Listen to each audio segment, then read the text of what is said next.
ዜንወክሙ ዜና ሰናየ ዘሰማይነ ወዘርኢነ ወዘነገሩነ አበዊነ።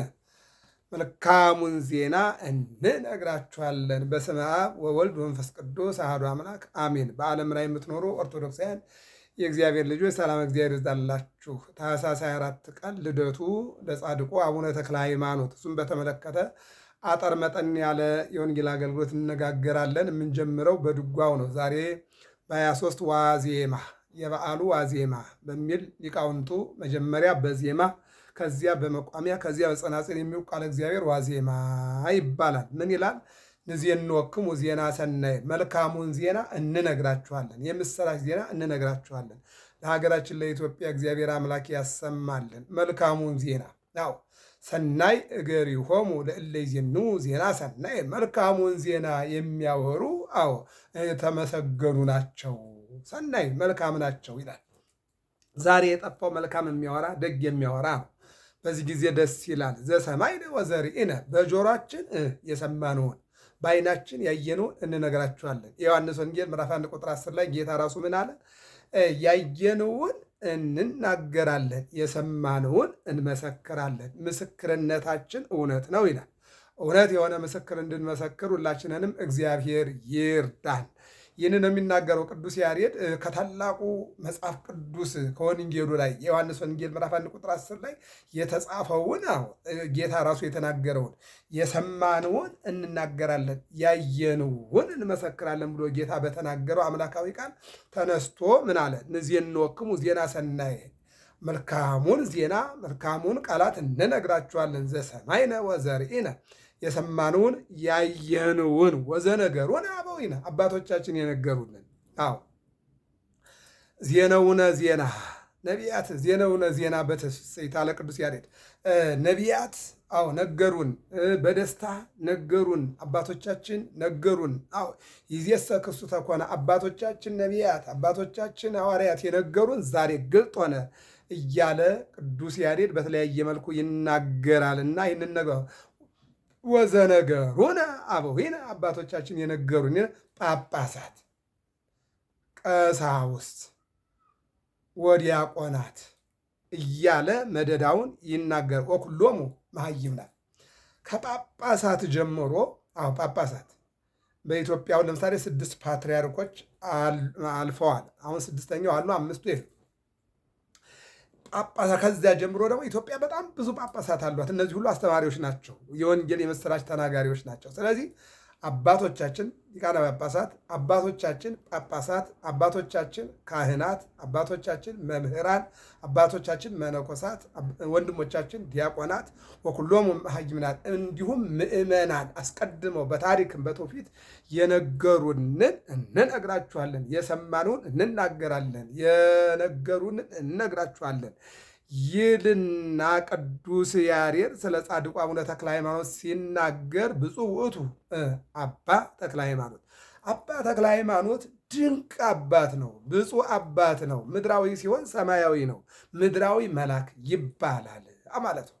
ይህን ይናገርና ብፁዕ ውእቱ አባ ተክለ ሃይማኖት ከሰተ ለነ ብርሃነ ዜናሁ ለመድኃኒነ፣ የኢየሱስ ክርስቶስን ብርሃንነት ገልጦልናልና። ስለዚህ ጻድቁ አቡነ ተክለ ሃይማኖት ምንድን ነው? ብፁዕ ነው ይለናል፣ ድንቅ ነው ይለናል፣ እጹብ ነው ይለናል። ማን ነው? ቅዱስ ያሬድ። ሌላው ዚቅ ላይ ደግሞ አንድ ድጓ እንውሰድ።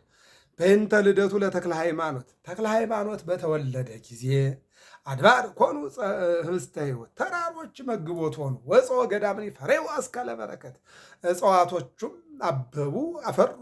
ምን ይደንቃል! የአሮን በትር አብባ 12 በኩረ ደም ይዛ ተገኝታለች። የመባጽዮን በትርም እንደዚሁ ትርንጎ፣ ቡና፣ ዘይት ይዘው ተገኝተዋል። የቅዱሳኖቻችን በትር ማለት ነው። ምን ይደንቃል! እነ ቅዱስ ጴጥሮስና ታዲዎስ በአንድ ቀን ዘርተው በአንድ ቀን አብቅለው እና አባ ገሪማ የአንድ ቀን መግቦት አቅርበዋል። ምን ያስደንቃል ይሄ! ስለዚህ ምን ይላል? አድባር ኮኑ ህብስተ ሕይወት ወፀወ ገዳምን ፈሬው አስካለ በረከቱ ወማየ ባሕርን ኮነ ታሊበ ወማረ፣ ውሃዋም ወተትም ማርም ሆነች ይልና ወመላእክት ተጋቢኦም ወሰፉ ክነቢሆም ወጸለሉ ሀበ ተክለ ሃይማኖት ላይለ ተክለ ሃይማኖት ወበህየ ገብሩ በዓለ መላእክትም ተሰበሰቡ። እነሆ ክንፋቸውን ዘርግተው በዕለተ ልደቱ በዓልን አብረው አከበሩ። ምክንያቱም የሰው ደስታ የመላእክት ደስታ ስለሆነ። አዎ ሰውን ደስ አለው ማለት መላእክትን ደስ አላቸው ማለት ነው። ስለዚህ ምንድነው የሚሆነው? የሉቃስ ወንጌል ምዕራፍ 15 ላይ የአንድ የጠፋ ሰው ሲገኝ በመላእክት ከተማ ደስታ ይሆናል ይላል።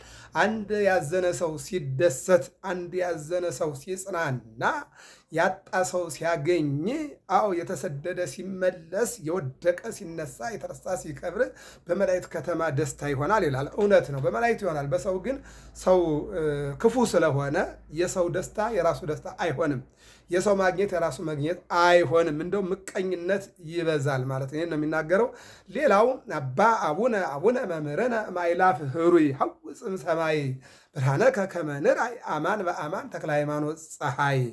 አባው አቡነ አባታችን ተክለ ሃይማኖት መምህራችን፣ አስተማሪያችን፣ ምሳሌያችን። አዎ ዛሬ የትናንት አባቶቻችን የእኛ ምሳሌያችን ናቸው፣ መሪዎቻችን ናቸው። በጎ ያደረጉት ሁሉ የበጎ መንገዶቻችን ናቸው። እግዚአብሔርን አይተው እንድናይ ያደረጉን በጎ መምህራኖቻችን ናቸው። ድንቅ ስራ ሰርተው ድንቅ ጉዞ ተጉዘው ለእኛ ያስተማሩን የጻፉልን፣ ብዙ መጻሕፍትን የጻፉልን፣ ብዙ ገድላትን የጻፉልን፣ ብዙ መካናትን የሰሩልን፣ ብዙ ስራዎችን የሰሩ አባቶቻችን የእኛ መምህራን ናቸው። ስለዚህ መምህር ከላይ ሆነህ ተመልከት፣ ብርሃንን እንድናይ እውነት በእውነት ተክለ ሃይማኖት ፀሐይ ነው ይላል ድጓው ማለት ነው። ቅዱስ ያሬድ በእውነት ለራሱ ያልኖረ ለወንድሞቹ ለቅዱሳን ግን መልካም የሆነውን ነገር የተናገረ ታላቅ አባት ነው። ቅዱስ ያሬድን የሰጠን አምላክ እግዚአብሔር የተመሰገነ ይሁን። ይቀጥልና ንጹሕ ከመ ዕጣን፣ እንደ ዕጣን ንጹሕ ነው። ብሩህ ከመ ፀሐይ፣ እንደ ፀሐይም ብሩህ ነው ይልና ብርሃኖሙ ለጻድቃን፣ እንደ ዕጣን ንጹሕ የሆነው እንደ ፀሐይም የበራው ክፍል ብርሃኖሙ ለጻድቃን፣ የጻድቃን ብርሃናቸው ነው ይላል። እሱም ማን ነው ካልከኝ ውእቱ ኢየሱስ ክርስቶስ። እሱማ የድንግል ማርያም ልጅ ኢየሱስ ክርስቶስ ነው። የቤተልሔሙ ሕፃን የቀራንዮ በግ፣ የግብፁ ስደተኛ የዮርዳኖሱ የጥምቀት ባለቤት የሆነው መድኃኔ ዓለም የዓለም የ33 ዓመት ከ3 ወር ከ10 ቀን እነሆ እንግዳ የሆነው ኢየሱስ ክርስቶስ ነው። እንደ ዕጣን ንጹሕ፣ እንደ ፀሐይ ብሩህ የቅዱሳን ክብራቸው የሆነው እሱ ነው ይልና እንዲህ ይላል። ኦሆ ብሄሎ ተአዛዝ የከዊኖ፣ እሺ በጎ ብሎ ታዛዥ ሆኖ ምን ይላል? መጻ ውስተ ዓለም፣ ወደ ዓለም መጣ ይላል። ምን ብሎ? እሺ ብሎ ታዛዥ ሆኖ ወደ ዓለም መጣ ይልና መጻ ውስተ ዓለም ርሱይ ወሰርጉ ይትፌን ወልድ። እነሆ ከአባቱ ዘንድ በድንግል ማርያም ማኅፀን እንዲወለድ የዓለም እንግዳ ሆኖ ሙሽራ ሆኖ የተመሰገነ የተሸለመ ሆኖ ዓለምን እንዲያድን። መሸለም የልብስ ጉዳይ የክብር ጉዳይ አይደለም። ሥጋውን ቆርሶ ደሙን አፍስሶ ዓለምን ያድን ዘንድ የተላከው እሱ የዓለም ብርሃን ነው ይለናል ቅዱስ ያሬድ። እንዲህ ቅዱስ ያሬድን የሰጠ አምላክ ክብርና ምስጋና ለስሙ። ይህ ድጓው ነው። ቀጥሎ ያለውን እንግዲህ ተክለ ሃይማኖት ማለት ተክለ አብ፣ ተክለ ወልድ፣ ተክለ መንፈስ ቅዱስ ማለት ነው። አባቱ ጸጋ ዛብ፣ እናቱ እግዚአርያ ይባላሉ። ሀገሩ ታላቁ ሀገር ኢትዮጵያ ናት። ኢትዮጵያ ሀገረ እግዚአብሔር፣ ቅዱሳን የፈለቁባት፣ መላእክት የሚዘምሩባት፣ ታቦተ ጽዮን የከተመችባት፣ የጌታ መስቀል የተገኘባት፣ ይልቁንም ከሮም ከአንጾኪያ ከግብፅ እና አቡነ ገብረ መንፈስ ቅዱስ የመሰሉ ጻድቃን የተገናኙባት ታላቅ ሀገር አባይ ኢትዮጵያ ይላታል ማለት ነው። እዚህ ነው ልዩ ቦታው። ጽላልሽ ደብረ ኢቲሳ ይላል። እንግዲህ እግዚአርያ ለብዙ ጊዜ ልጅ አጣ ትኖር ነበረ ይላል። ነገር ግን አንድ ቀን ይላል መጋቢት 12 ቀን የቅዱስ ሚካኤልን በዓል አክብረው የተራበ ሲያበሉ ሲያጠጡ ይልና ታሪካቸው ንጉሥ ዳሞት መቶሎሚ ሀገራቸውን ከቦ ወደ እነሱ ሰራዊቱን ይዞ መጣ ይላል። እየዘከሩ ነው ያሉት፣ እያበሉ ነው ያሉት፣ እያጠጡ ነው ያሉት። ሰይጣን ደግሞ በሰውየው ላይ አደረና ወደ እነሱ ሲመጣ ጸጋ ዘአብ ተወረወረና ወደ ባሕር ገባ ይላል። ሰይፍ ቢወረውር እጁ ላይ ተቀርቅሮ ቀረ ይላል። እግዚአብሔርን ግን ንጉሱ ማረከና ወስዶ በቤቱ አድርጎ በቅርብ የሚመግቧት፣ የሚያለብሷት፣ የሚንከባከቧት ቅጥረኞችን አስቀመጠና ሰራተኞችን ይንከባከባት ጀመረ ይለናል። ግን በሁሉም ነገር ደስተኛ አልነበረችም ይላል። እንደውም እንደ ዳንኤል በሚቀርብላት ምግብ ያረክሰኛል ብላ ታስብ ስለነበረ መመገቡን ተወች። ልብሱንም ቀን ቀን ትለብስና ማታ ማታ እያወለቀች የራሷን ለብሳ ትጸልይ ነበረ ብሎ ገድለ ቅዱሳን ይናገራል። ጸጋ ዘአብ ወደ ባሕር ሮጦ ሄደ። ሲሄድም ሰይፉን ወረወረበት፣ እጁ ላይ ተቀረች። እሱም ዘሎ ከባሕር ገብቶ አመለጠ። ባሕሩ እንደ ድንኳን ሆኖለት እነሆ ከሞት አድኖታል። እሱ ግን ኦ ሚካኤል እያለ ሲማፀን ቅዱስ ሚካኤል አይዞህ አለው ይላል። ለዚህ ነው ድርሰቱ ረዳይ ምንዱባን ሚካኤል በከመ ታለምር ዘልፈ፣ የምትረዳ የችግረኞች ረዳት ሚካኤል ይላል።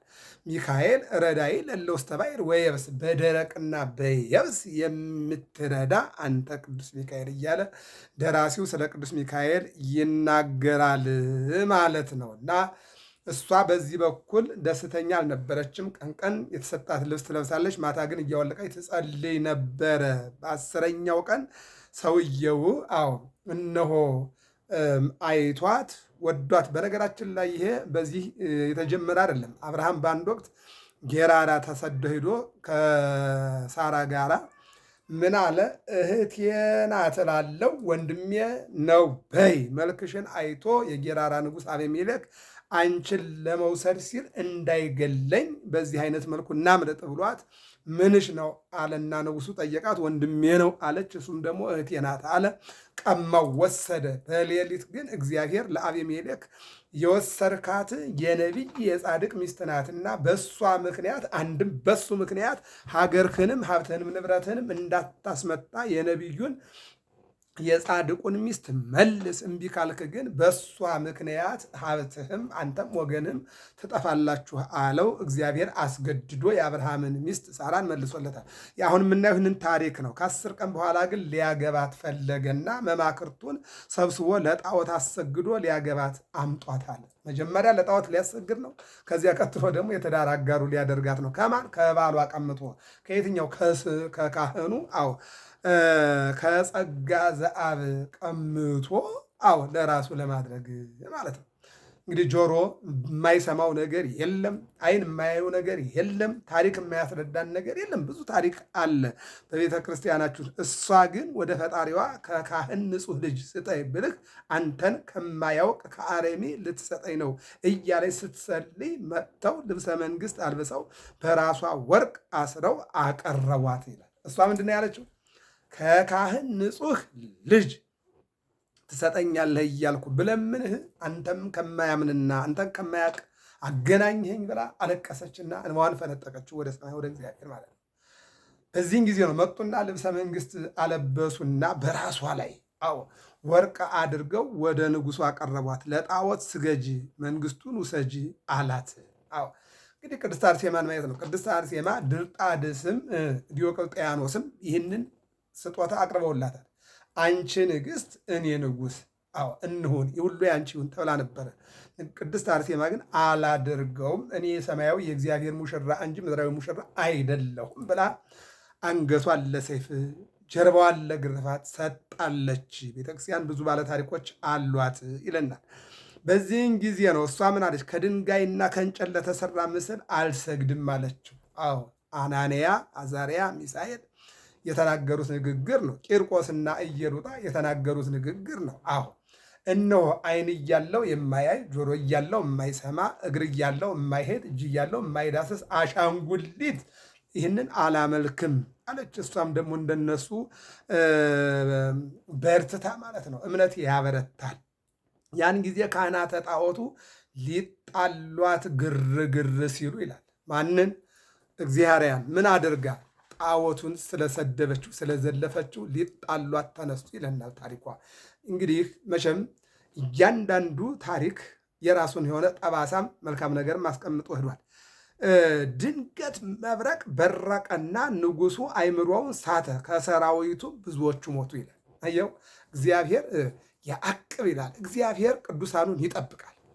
ለዚህ ነው አሁን ያለንበት ኖላዊ ይባላል አይደል? እውነተኛ ጠባቂ ናሁ ኢይሬቅስ ወኢይነውም ዘያዕቅቦ ለእስራኤል። እስራኤልን የሚጠብቅ አይተኛም አያንቀላፋም። እግዚአብሔር የኛ ጠባቂ ነው። ንጽሕ ጠብቀን። አዎ እግዚአብሔርን አምነን ከኖርን ያመንነው አምላክ የሚታመን አምላክ ስለሆነ በዚህን ጊዜ መብረቅ ወረደና አዎ ብዙዎቹ ጨረሰ። ንጉሱም ደንግጦ ወደቀ ነው የሚለው። እግዚአርያን ግን ቅዱስ ሚካኤል ነጥቆ ወደ ጽላልሽ ወሰደ። አየው ከዚያ በኋላ ነው። ከዚያም ቤተ ክርስቲያን ገብታ ከወትሮ ማስቀደሿ ሆና ስትጸልይ ባሏ ጸጋ ዛር እያጠነ ነበርና አይቶ ይህችን የቤተ መንግስት ሴት ማን አመጣት አለ። እሱ ምንድን ነው? ቅዱስ ሚካኤል ረዳው፣ ወጣ። በአገልግሎቱ ቁሞ ያገለግል ነበረ። እሷን ደግሞ ቅዱስ ሚካኤል አመጣና ፊት ለፊት አገናኛቸው። ማናት አለ። ማይጠንቱን ጨርሶ ሲወጣ የቤተ መንግስት ሴት ስትሆኝ እንዴት ብቻሽን መጣሽ አላት ይላል። ማን ነው? ካህኑ። ባለባበሷ ሰውነቷ ተለውጦ እሷም ሚስቱን የተማረከ ካህን አለ ተብሎ ሚስት ልሆነው መጣው አለችው። እሱስ ከሷ ሌላ አላገባም ሲል ሰምቸዋለሁ አላት። እርስ በርሳቸው መነጋገር ጀመሩ። እሷ ለእሱ ነገረችው። እሱ ደግሞ ከሷ ውጭ ማንንም እንደማያገባ መለሰላት። ሚስቱ ለንጉሥ ሚስት ሆናለች፣ ይልቅስ አሳየኝ፣ አንተ ከሆንክ ንገረኝ ስትለው ይህን አይነት ንግግር አርቂልኝ፣ ለካህናት እንዲህ ያለ ነገር አይገባም አላት። አዎ በእውነት የትናንቱን ታሪክ ስናነባው አባቶቻችን እንዲህ አይነት ታሪክ ነው ያላቸው።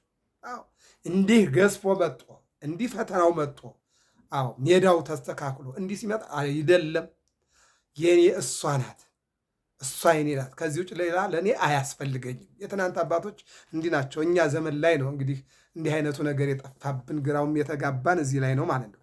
በዚህን ጊዜ ነው ያን ጊዜ ስለ ጽናቱ ተደስታ ራሷን ገልጣ ማንነቷን ነገረችው። በደስታ ተቃቅፈው አለቀሱ። እስከዚያች ቀን ድረስ እህል አልቀመሰችም ነበርና ተመግባ የእግዚአብሔርን ቸርነት የቅዱስ ሚካኤልን ተራዳይነት እያደነቁ በማግስቱ ጸነሰች። አቡነ ተክለ ሃይማኖትም ታኅሳስ 24 ቀን ተወለደ። እንግዲህ ይህ ነው ታሪክ። ክብርና ምስጋና ለአምላካችን ለእግዚአብሔር። ታኅሳስ ከመከራ በኋላ ከስደት በኋላ ጻድቁ አቡነ ተክለ ሃይማኖት ታኅሳስ 24 ቀን ተወልደዋል የሚለው ታሪክ ነው። በተወለዱ ጊዜስ ምን ሆነ? ጻድቁ በተወለዱ ጊዜ ቤቱ በበረከት ተሞላ፣ እጽዋት አብበዋል፣ ባሕርም ወተት ሆናለች። ስሙንም ፍስሐ ጽዮን ብለውታል። ከተወለደ 1 ዓመት ከ3 ወር ሲሆን በጽላልሽ ረሃብ ገብቶ እናቱ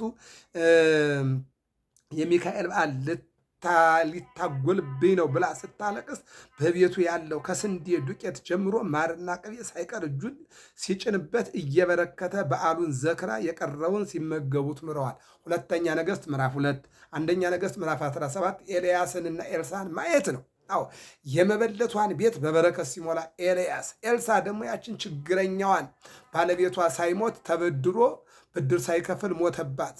አበዳሪው ክፍል ደግሞ ልጆቿን አየና ብር ከየት ማምጣት አትከፍለኝም፣ ጉልበቱ የልጆቿን ጉልበት ልበዝብዝ አለና ሰራተኛ ላድርጋቸው ሲላት ሄደችና ለኤልሳ ነገረችው። ምንድን ልጆችን ባለ ዕዳ ወስዶ ጉልበታቸውን ሊበዘብዝ ነው፣ ድረስልኝ አለችው። ሂጅና በሰፈርም በቤትም ያለውን ዕቃሽማ ድጋሽን ሰብስቢ አላት።